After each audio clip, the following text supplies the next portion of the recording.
So today I'm going to be doing my top 5 manga that I read in 2024, plus one honorable mention. I was going to do a top 10 video, and then I went through everything I read, and I realized I don't even have enough series that I liked enough to make a top 10 best manga that I read in 2024 video. Of course, I enjoyed more than 5-6 series, but there weren't really, like, other ones I enjoyed, they didn't feel good enough to include on a top 10 of the year list. So I'm just going to do 5 plus one honorable mention. And kind of tying into this, I was going to include my worst manga of the year in this video as well.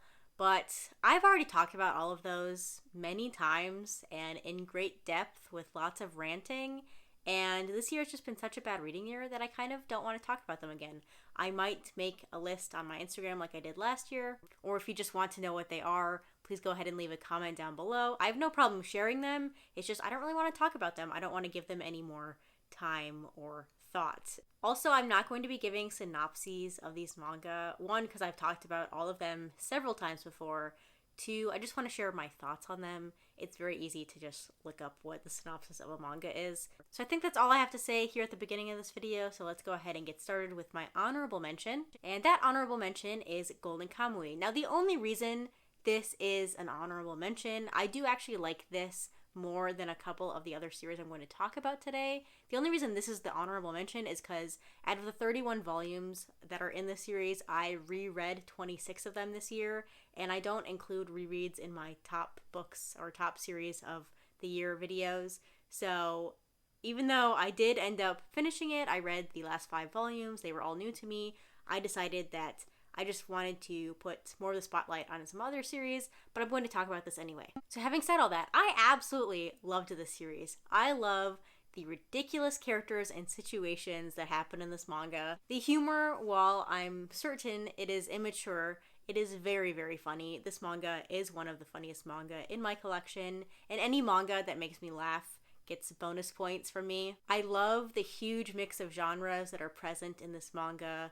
It can become kind of a lot, but I think it all mixes well. We have a cooking manga, a cultural exploration manga, historical, of course, action, mystery, comedy, all of that. I think it all mixes very well. The author knew exactly what he was trying to do. I don't think he was tackling too much with that. I think it all blends very well. Another fantastic part of this manga is the antagonist. He is definitely one of the more memorable antagonists from all the manga that I've read. The best part for me is he is just as wacky as all of these other characters. He does things that are extremely silly, but he also has a really compelling backstory and motivation. And a lot of that unpredictability, even though it can be used in comedy, and it definitely does, when it turns serious, that makes him really, really scary and intimidating. It's also, of course, just a really fun adventure. I love any quest-centered story and the cool mystery with the hunting for gold. It's really compelling and just fun. And the ending was completely thrilling and very satisfying. I loved the ending. I don't know what people are complaining about. I think it's almost perfect. And overall, I just had a fantastic time reading this manga. It is only my honorable mention, but I would put it above some of these other series I'm going to mention. It is one of my favorites of all time.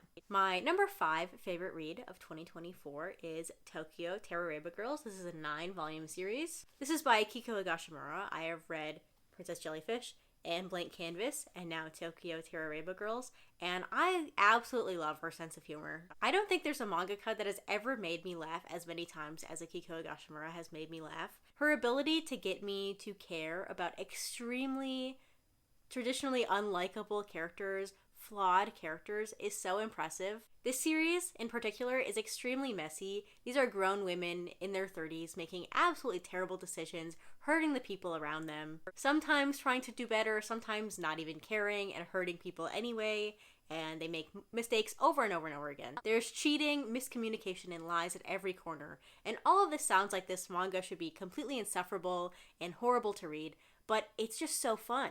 It's just so entertaining. These characters are not likable, and yet I love them. Their fears are real and relatable, and because their fears are so relatable, their actions, while definitely exaggerated, do not feel unrealistic or out of the realm of possibility. And at the heart of the story, there's some really interesting commentary about getting older and society's expectations for you, for everybody, but especially women. It gets pretty serious and definitely very emotional, but also just super funny and lighthearted. And I just really love this manga. It's so fun. I'm really glad I originally gave Akiko Gashimura a chance because her series are definitely not ones that I would normally pick up. They're very far from my usual genres, but I've thoroughly enjoyed all the ones that I've read, and I will definitely read any more that we get in the future. At number 4, we have Alice in Borderland. This is another 9 omnibus series this time. I was going to enjoy a death game manga no matter what, so I was expecting to enjoy this. I was not expecting it to be as interesting as it was. I was so invested in this manga that it could have been 30 volumes long and I still would have enjoyed it just as much probably. Each death game is exciting and it's really interesting to see all of the different characters and their strategies, especially when they have to work together in order to survive, because that's when things get really interesting. There's twists and turns with that. There are also some side stories in this manga, and normally when we get side stories, I kind of just skim over them because I feel like they don't add a lot. But in this case, they definitely do add to the situation. They make it feel more well-rounded when we see other characters other than the main characters also be involved in these death games and have these really high stakes. The entire thing gets higher stakes, making the entire main story as well feel more impactful, especially when those characters are revisited later on in the story. This manga definitely gets pretty philosophical, especially at the end, but I feel like that's what the author wanted to tackle. He wanted to explore the themes of life and death and what do those things mean. I feel like it's easy to turn a story like this into just something with shock value, but this one has actual social commentary, which is what I'm looking for when reading manga, so of course I enjoyed that. Also, I love how the ending, it managed to answer enough questions to feel satisfying while also leaving it open-ended so it doesn't feel forced. So if you're looking for an action-packed thriller manga that will keep you turning the pages, this is one I would definitely recommend as well. Next up, my number 3 favorite manga of 2024 was Parasite. This is an 8-volume series. This is a classic sci-fi horror manga that I read in October. And as I've mentioned several times this year, I just have not had a very good reading year. It has not been the year for me. I really struggled with a lot of the manga I was reading. So in October, when I was able to focus on horror manga, I was really excited to finally read this because it's such a classic, it's very highly acclaimed, and it did not leave me disappointed.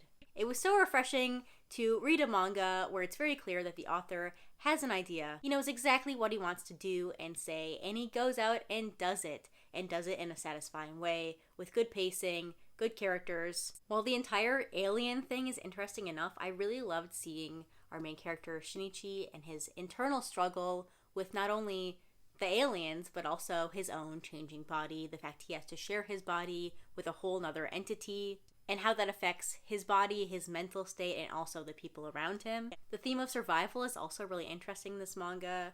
To the aliens, it is one of their most important motivations. It's kind of why they're doing all this, and Migi, who is the one who is attached to Shinichi, he and Shinichi argue about survival because, again, to the aliens, it's like the most important thing for them. They're just trying to survive, whereas with humans, obviously we have a huge survival instinct, but there are other things that we value more than our own survival. And I really love how this is a constant conflict between these two characters. Even though they have to work together because they're physically connected, they do have ideals that are different, and it ends up causing problems. And of course, this is actually a horror manga. I found the horror very fun. It's quite gruesome and bloody, and the color pages definitely help that. The body horror especially was very disturbing when you have these aliens eating people, but they tear apart their own heads to do so. It's really cool. And like Alice in Borderland, this manga gives us enough answers to be satisfied with the scale that the author wanted to explore, but didn't try to explain everything, which would have been very difficult in an 8-volume series like this. So instead we get a very small glimpse into this problem that appears to be affecting the entire world. Not every series needs to be about this world-ending situation and how regular people can save the world. Sometimes you need to have a series that has a smaller scale and can more easily explore these different topics and characters. Anyway, this manga is definitely a classic for a reason. I'm really glad that Kodansha re-released it. in these really nice full color collections so I can read it in this way. I really feel like it did a lot for the story, and I had a great time with it. My number 2 favorite read I finished last night, and this is Full Metal Alchemist. So there's a reason this is one of the most highly recommended manga / anime for people first getting into the medium. It's normally really easy to recommend battle action shonen manga, and this is that at its finest. It hooks you right at the beginning with this really intense situation with the Elric brothers. What they end up sacrificing in order to try to reclaim their little family is really emotional right at the beginning. And even in the first arc, we see this interesting world with the magic system, with alchemy that has rules that you need to follow. If not, bad things happen. But we also get a lot of the big themes early on with humanity versus God and different abuses of power or people seeking power, as well as, of course, brotherhood and family. And all of these themes continue on throughout the entire manga and are explored upon more. This is another one that is so refreshing to read because, again, it feels like the author had a plan, knew exactly what she wanted to do and the theme she wanted to explore, and went out and did it. There's a little bit of an arc around volume 12 that I was not loving, but the ending to this manga is so good. I was physically getting chills reading a couple panels, especially in volume 17 and 18. And just another really satisfying conclusion that is really thrilling but also very emotional, which of course I'm going to enjoy. So yeah, I don't really know what else to say. It's Full Metal Alchemist. I feel like everyone has said the same things like 100 times because it's a really great series. But I, of course, am really happy. I ended up reading the manga this year. Finally, it's long overdue. I might have to rewatch the anime at some point if I ever get back to rewatching anime. But this is absolutely a fantastic manga. And my number 1 favorite manga of 2024 took everyone by surprise, including myself. But that is Delicious in Dungeon. So this is a manga I actually gave a second chance. I originally read the first volume back in 2017, and I was not impressed by it. I thought it was just a regular fantasy slice of life manga where the characters go around killing animals in this dungeon or creatures and then cooking them and then talking about them. Luckily, the anime came out this year and people hyped it up so much that I went to my library and decided to give it another chance, and now it's my number 1 read of 2024. Thankfully, this time I was able to appreciate the true charm of this manga. The world building is so impressive to me, especially in a series that's only 14 volumes long. Not only do we get lore about all of the fantasy creatures and the power dynamics in the dungeon, but also we see politics outside the dungeon and how that affects the dungeon and the people inside it. We get lots of tension between the different races in this manga. Some of them are because some of the characters live a lot longer than others. Other times there's history between some races and that causes tension, and that all gets explored in this manga. Our main group of characters are such little weirdos, but they're so endearing and I love them all. Especially the main character. He's weird. He's goofy. So you have all of that, which is really charming and nice and fun to read, but also there's action scenes in here and they are super thrilling and had me on the edge of my seat, and there's a huge sense of danger there, which of course when you care about the characters because they're so fun, then when they get in these situations it's more intense. The final battle is everything I could have wanted. I love how, if you look closely, you can see this is a cooking manga at its core. And even in the final battle, that is true. And I love how it gives us a really extended resolution, which brings the series back to its foundation. And it's very satisfying for all of the characters involved here. So overall, just great characters, great pacing, interesting world. That's really all you need to have a great manga, in my opinion. And this one is definitely one I will reread many times in the future because I really loved it, obviously. So yeah, those were my top 5 +1 reads of 2024. If you've read any of these this year or in previous years and you have any thoughts on them, please leave your comments down below. Otherwise, let me know what your favorite reads of the year were. But that's going to be it for this video. Thanks for watching, and I'll see you next time. Bye!